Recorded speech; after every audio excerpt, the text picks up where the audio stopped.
ಶಾಂತಿ. ದಿನಾಂಕ 16/8/2024. ಪ್ರಾತಃ ಮುರಳಿ. ಬಾಬ್ದಾದ ಮಧುಬನ. ಮಧುರ ಮಕ್ಕಳೇ, ನಾನು ವಿದೇಹಿ ತಂದೆ. ನೀವು ದೇಹಧಾರಿಗಳನ್ನು ವಿದೇಹಿ ಮಾಡಲು ಓದಿಸುತ್ತೇನೆ. ಇದು ಹೊಸ ಜ್ಞಾನ ಆಗಿದೆ. ಇದನ್ನು ಮಕ್ಕಳೇ ತಿಳಿಯುತ್ತಾರೆ. ಪ್ರಶ್ನೆ: ಬಾಬಾರವರಿಗೆ ಒಂದೇ ವಿಚಾರವನ್ನು ಪದೇ ಪದೇ ತಿಳಿಸುವ ಅವಶ್ಯಕತೆ ಏಕೆ ಬಂದಿದೆ? ಉತ್ತರ: ಏಕೆಂದರೆ ಮಕ್ಕಳು ಪದೇ ಪದೇ ಮರೆತು ಹೋಗುತ್ತಾರೆ. ಕೆಲವು ಮಕ್ಕಳು ಹೇಳುತ್ತಾರೆ, ಬಾಬಾರವರಂತೂ ಅದೇ ಮಾತನ್ನು ಪದೇ ಪದೇ ತಿಳಿಸುತ್ತಾರೆ. ಬಾಬಾ ಹೇಳುತ್ತಾರೆ, ಮಕ್ಕಳೇ, ಖಂಡಿತ ನಾನು ಅದೇ ಮಾತನ್ನು ತಿಳಿಸಬೇಕಾಗುತ್ತದೆ, ಏಕೆಂದರೆ ನೀವು ಮರೆತು ಹೋಗುತ್ತೀರಿ. ನಿಮಗೆ ಮಾಯೆಯ ಬಿರುಗಾಳಿ ತೊಂದರೆ ಮಾಡುತ್ತದೆ.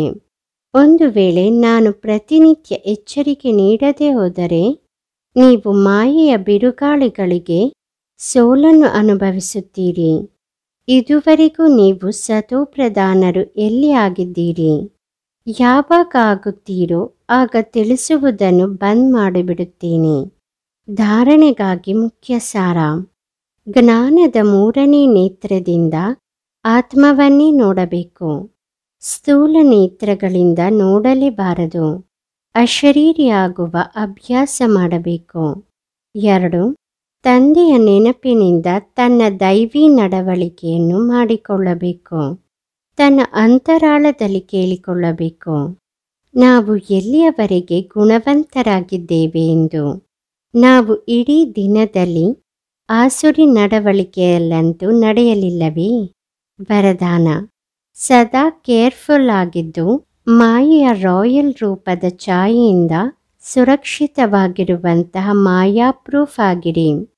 ವರ್ತಮಾನ ಸಮಯದಲ್ಲಿ ಮಾಯೆ ರಿಯಲ್ ನಡವಳಿಕೆಯನ್ನು, ಅನುಭೂತಿಯ ಶಕ್ತಿಯನ್ನು ಮರೆಮಾಡಿ ರಾಂಗ್ ಅನ್ನು ರೈಟ್ ಎಂದು ಅನುಭವ ಮಾಡಿಸುತ್ತದೆ. ಹೇಗೆ ಯಾರಾದರೂ ಜಾದೂ ಮಂತ್ರ ಮಾಡಿದಾಗ ಪರವಶರಾಗುತ್ತಾರೆ, ಅದೇ ರೀತಿ ರಾಯಲ್ ಮಾಯೆ ರಿಯಲ್ ಅನ್ನು ತಿಳಿಯಲು ಬಿಡುವುದಿಲ್ಲ. ಆದ್ದರಿಂದ ಬಾಬ್ದಾದ ಅಟೆನ್ಷನ್ ಅನ್ನು ಡಬಲ್ ಅಂಡರ್ಲೈನ್ ಮಾಡಿಸುತ್ತಿದ್ದಾರೆ.